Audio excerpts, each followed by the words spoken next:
ఆర్గనైజేషన్‌కి okay. ఒక ఆర్గనైజేషన్‌కి పంపించడం జరిగింది. పంపించి ఎవ్రీథింగ్ మొత్తం స్క్రీన్ ప్లేతో సహా ఎపిసోడ్స్ అన్నీ గూడా విత్ ఇన్ డీటెయిల్ అది చదివితే మనకి విజువల్‌గా అర్థమైపోద్ది. ఓహో! ఇది అని. అలా పంపించడం జరిగింది. అండ్ వాళ్ళున్నారు. ఇందులో గూడా ఉన్నారు వాళ్ళు. ఈ మీరు చూసిన దాంట్లో అయితే గనక అక్కడున్న ఆ రోజు నేను పంపించినప్పుడు, నేను చెప్పినప్పుడు అయితే ఉన్నారో వాళ్ళు గూడా ఇందులో ఉన్నారు. వాళ్ళ పర్సనల్ మెయిల్ ఐడీస్ సాయి గారు. లేకపోతే వాళ్ళ పర్సనల్ మెయిల్ ఐడీస్ పంపించారా? లేకపోతే ఆర్గనైజేషన్ అండి. Organization personal okay. అది రికార్డ్ అయి ఉంటది కదా! ఓకే. ఆర్గనైజేషన్. అంటే హేమంత్ సాయిబాబా గారు ప్రొడ్యూసర్స్ దీనికి. దీస్ గైస్ ఆల్సో ఇన్వాల్వ్డ్ ఇంకా అదర్ ఓటీటీలో అప్పుడు చేసినప్పుడు కూడా వీళ్ళు ముగ్గురు టీమే అప్పుడు కూడా. ఓకే. సో వీళ్ళు ముగ్గురు కలిసి ఇతర ఓటీటీకి పిచ్ చేశారు. ఆ ఇతర ఓటీటీకి స్క్రిప్ట్ షేర్ చేశారు. వాళ్ళు script plus treatment note dialogue draft కూడా షేర్ చేయడం జరిగింది. సాయి గారు, అంటే పైరసీని ఎదుర్కోవటంలో విన్ అయ్యారు మీరు. సార్ కానీ ఇలాంటి వాటికి ఇప్పుడు ఒక బెంచ్ మార్క్ ఏమైనా ఉంటుందా? లేకపోతే ఇప్పుడు రేపు మీరేమన్నా లీగల్గా విన్ అయినా, లేకపోతే లీగల్గా మీ సైడే ఎక్కువగా ప్రొడ్యూసర్ అండ్ డైరెక్టర్స్ మీ సైడే ఉన్నారు కాబట్టి సార్. దీన్ని కాన్సిక్వెన్సెస్ ఎలా ఉండబోతున్నాయి? దీన్ని ఏ రకంగా చూస్తారు దీన్ని? అంటే ఫస్ట్ జనరల్లీ ఆన్ పర్సనల్ అంటే హ్యూమన్ నోట్లో ఇది చాలా తప్పండి. ఒకటి చేయడం అనేది ఇలాంటి తప్పు. అబ్జల్యూట్లీ. సో ఇంకోటి ఏంటంటే మనం చాలా ఖర్చు పెట్టాము అవన్నీ పక్కన పెడితే ఇలాంటిది ఇంకోసారి జరగకుండా చూడాలన్న రెస్పాన్సిబిలిటీ కూడా మా మీద ఉంది కాబట్టి we'll fight in the court of law and we're fighting to at any extent we'll go for this and even వాళ్ళు నేషనల్ ఓటీటీ కాబట్టి if they challenge in Bombay court also will appear in Bombay court or in supreme court అయినా will go. So anything it doesn't matter for this thing will go and will fight because this is ETV original and this is originally made by ETV. అంటే director గారు sir అదే fight చేస్తాం. Stop చేయడానికా లేదా అని కాకుండా copyright infringement fight చేస్తాం sir. Director గారు, అంటే ఇప్పుడు అంటే ఇది మీరు ఈ సిచ్యువేషన్లో ఉండకూడదు, మాకు కూడా అలా అనిపిస్తుంది. కానీ లేదు సార్, నేను ఎందుకు ఉండకూడదంటే చూస్తుంటాం, మీరు క్వశ్చన్ అండ్ క్యూఏ ఇప్పుడు చూస్తుంటాం కదా. ఐఏఎస్ ప్రిపేర్ అయిన టు బి ఫ్రాంక్ ఏంటంటే ఇంట్రెస్టింగ్ క్వశ్చన్స్ ఉంటాయి. రేపొద్దు నన్ను అడిగితే ఎలా చెప్పాలి, దీనికోసం నేను ప్రిపేర్ అయ్యి చాలా ఇంట్రెస్టింగ్ ప్రాజెక్ట్ చేయాలి సార్కి కానీ మీకు కానీ అందరికీ అని అనుకున్నదే. కానీ అసలు మొత్తం అసలు వేరే అసలు అలా ఉంది అంటే పరిస్థితి. ఈ 4 రోజుల నుంచి ఎప్పుడు తెలిసింది మీకు ఇది? అంటే ట్రైలర్ రిలీజ్ అప్పటి నుంచే సార్, అప్పటి నుంచే. సో అప్పటి నుంచి ఏంటి మీ మెంటల్ స్టేట్ అంటే? సార్ నేను ఊర్లో లేను సార్. టు బి ఫ్రాంక్ ఏంటంటే కొంచెం నేను వేరే దేశంలో ఉన్నాను. కొంచెం మెడికల్ దాని పరంగా వెళ్ళడం జరిగింది నా వైఫ్తో. విషయం తెలియగానే ఇమీడియట్గా నేను 12 గంటలు ట్రావెల్ చేసి వచ్చాను. నేను వచ్చి తను అక్కడే ఉంది. ఇంకా నేను బయలుదేరి వెళ్ళాలి యాక్చువల్లీ, బట్ నేను పోస్ట్ పోన్ చేసుకొని ఇక్కడ ఉండడం జరిగింది. ఎందుకంటే జస్టిస్ కోసం. ఎందుకంటే ఇది ఒక్కడ నా ప్రయత్నం. సినిమా అంటే నేను ఒక్కనే చేసినట్టు కాదు సార్. ఇది ఏంటంటే టీమ్.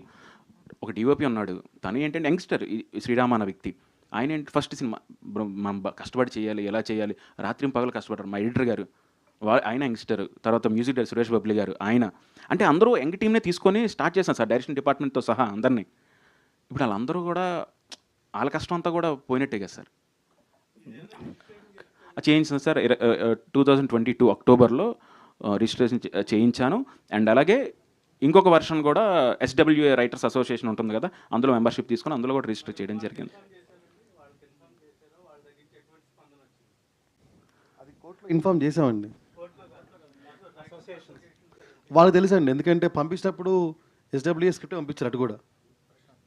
ప్రశాంత్ గారు, యాక్చువల్లీ అంటే ఈ స్టోరీ ఐడియా మీదేనా, లేకపోతే ఇంకా మీ ఫ్రెండ్స్ అంటే స్టోరీ అందరు కలిసి ఒక స్టోరీ ఐడియా అనుకుంటారు కదా? ఇది యాక్చువల్గా ఏంటంటే 2019లో సార్, 19లో ఒక అవకాశం కోసం ట్రై చేస్తూ ఉంటే నా వైఫ్ ద్వారా ఒక అవకాశం వేరే దేశంలో సంబంధించి ఒక లీడ్ వచ్చింది నాకు. ఏంటంటే వాళ్ళు మీకు తెలుసు అసిస్టెంట్ డైరెక్టర్గా ఉన్నప్పటి నుంచి ఫైనాన్షియల్గా కొంచెం ప్రాబ్లమ్స్ ఉంటాయి, ఎలా ఉంటాయని.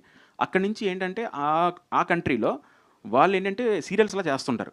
సో ఉమెన్ ఎంపవర్మెంట్ మీద ఏదైనా కథ ఉంటే చెప్పండి, ఇలా లైక్ మీరు ఇన్ని ఎపిసోడ్స్ అండి మీకు ఇంత డబ్బులు ఇస్తా అంటే లైక్ ఆ టైంలో ఇట్ విల్ బి హెల్ప్ఫుల్ కదా సార్. ఎవ్రీడే నేను రాసి పంపించేవాడిని. అదొక ఉమెన్ సెంట్రిక్ కథ. అందులోంచి వచ్చింది పాయింట్. వచ్చిన తర్వాత బాగుంది, కథ ఏం లేదు అప్పుడు 19లో లేదు, ముందు వెనక అనుకున్న తర్వాత దీన్ని ఎలా చేయొచ్చు అన్న తరుణంలో అప్పుడు మా టీము మీ అందరం కూర్చొని ప్రిపేర్ చేసాం సార్. మీదో గ్లింప్స్ దగ్గర ఉన్నారు, వాళ్ళు రిలీజ్ దగ్గరకు వచ్చేసారు కదా సార్. సో మరి వాళ్ళే ముందు ఉన్నారు కదా, మరి ఎందుకు ఇంత లేట్ అయింది మీది? లేదు sir, quality sir. The thing ఏంటంటే ఇప్పుడే అన్నారు బిగ్గెస్ట్ ప్రాజెక్ట్ ఈటీవీ దాంట్లో ఒక నమ్మి మనకి ఇచ్చిన తర్వాత దాన్ని నీ ప్రీ ప్రొడక్షన్ దగ్గర నుంచి ఇప్పుడు మీరు చూసారు, ఇంకా చిన్నది ఇది ఫారెస్ట్, మారేడుమిల్లి ఫారెస్ట్లో డిసెంబర్లో ఆల్మోస్ట్ 12 to 15 డేస్ దగ్గరగా నైట్ షూట్ చేసాం మొత్తం అంతా ఆ ఏరియాలో. సో అండ్ అలాగే సీజీ వర్క్ ఎక్కువ ఉంది సార్ యాక్చువల్లీ. ఇందులో చాలా ఎలిమెంట్స్ ఉన్నాయి. ఆ ఎలిమెంట్స్ అన్నీ కూడా ప్రొజెక్ట్ చేయాలంటే ఇప్పుడు వాళ్ళ టెక్నీషియన్స్ ఏంటంటే మనం ఫోర్స్ చేస్తాం. వాళ్ళు ఏంటంటే బాగుంది సార్, మేము ది బెస్ట్ ఇస్తాం, సో కొంచెం టైం ఇవ్వండి, హడావుడికి డేట్ ఇచ్చి మా మీద ప్రెషర్ పెట్టద్దంటే డెఫినెట్లీ సార్ బెస్ట్ ఇస్తున్నప్పుడు ఎవరైనా వదులుకుంటారా, ప్రాబ్లమే లేదు, హ్యాపీ బెస్ట్ ఇవ్వండి సార్ అండి.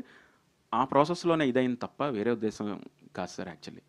ఇప్పుడు ఇటు ఈటీవీ కానీ అటు ఆ ఆర్గనైజేషన్ రెండు కూడా పెద్ద ఆర్గనైజేషన్సే. అవును సార్, అవును సార్. సో ఇది సర్వసాధారణంగా ఎవరు కూడా వెనక అడుగు వేయరు సార్ మరి. ఒకవేళ కాంప్రమైజ్ అయ్యి అంటే ఇద్దరు షేర్ అట్లా ఆ విధంగా ఆలోచించే అవకాశాలు ఉంటాయా? అంటే ఇది ఏంటంటే sir, share in the sense నాకు అర్థం కాలేదు. టు బి ఫ్రాంక్ ఏంటంటే ఒక ఐడియా సార్, మనం బేబీ అనుకుంటాం కదా, మనం ఎంతో ట్రావెల్ చేస్తాం. ఇప్పుడు నన్ను నమ్మి వీళ్ళందరూ కూడా ట్రావెల్ చేసి ఉంటారు కదా, సో వీళ్ళందరి ఎమోషన్స్ కూడా ఉన్నాయి ఇందులో. సాయి కృష్ణ గారు సార్ ఈ కానిస్టేబుల్ అంతేగా సార్, ఇప్పుడు మనం నమ్మి ఒక దగ్గరికి వెళ్తాం, వాళ్ళు మోసం చేస్తారని అయితే మనకి ఇక్కడ అవకాశం ఏంటి సార్? మీరు ఇప్పుడు ఉన్నారు, మీరు నాకు ఫోన్ చేసి ప్రశాంత్ ఒకళ్ళు కథ వింటారు, నువ్వు వెళ్ళి చెప్తావా అంటే ఆశ వెళ్ళి చెప్తాను కదా సార్.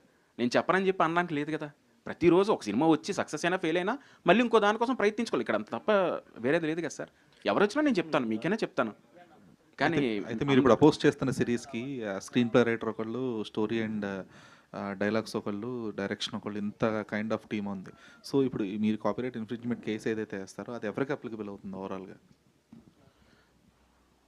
అంటే సంస్థకే కదా సార్ నేను పంపించాను. సంస్థకి ఫైన్, కాకపోతే ఇప్పుడు ఒకళ్ళు అందులో బ్లేమ్ తీసుకోవాల్సి ఉంటుంది ఖచ్చితంగా. అవును అవును. సో అది ఎవరు మెయిన్ ఉన్నారు సార్, రైటర్స్ కంటెంట్ టీమ్ వాళ్ళు ఆ రోజు ఎవరైతే ఉన్నారో ఇందులో కూడా ఉన్నారు.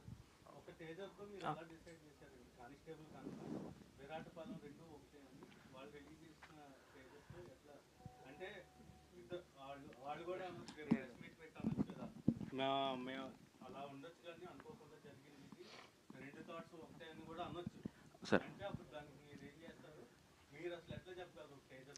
సార్ అదే సార్ నేను ఏమంటానంటే ఇక్కడ ఎవరికైనా థాట్స్ రావచ్చు, ఇప్పుడు రాకుండా అయితే లేదు. ఇప్పుడు మీరు నేను కలవలేదు సార్, మీరు ఏదో థాట్తో వచ్చారు, మీరు ముందు వచ్చారు, ఓకే ఫైన్, రావచ్చు తప్పలే క్రియేటివ్ ప్రాసెస్లో. కానీ నేను అన్నీ కూడా మీకు ఇవ్వడం జరిగింది.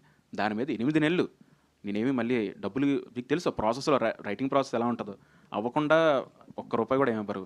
సో ఆ ప్రాసెస్ అవుతున్నప్పుడు అంతా మనం చెప్పినప్పుడు ఎవ్రీథింగ్ ఇంజెక్ట్ చేసి మనం అన్నీ ఇచ్చిన తర్వాత ఇప్పుడు వచ్చినప్పుడు ఆబ్వియస్లీ ఉంటుంది కదా సార్. ఇప్పుడు సేమ్ థాట్ ప్రాసెస్ ఒకలా వచ్చిందని ఎలా అనుకుంటాం?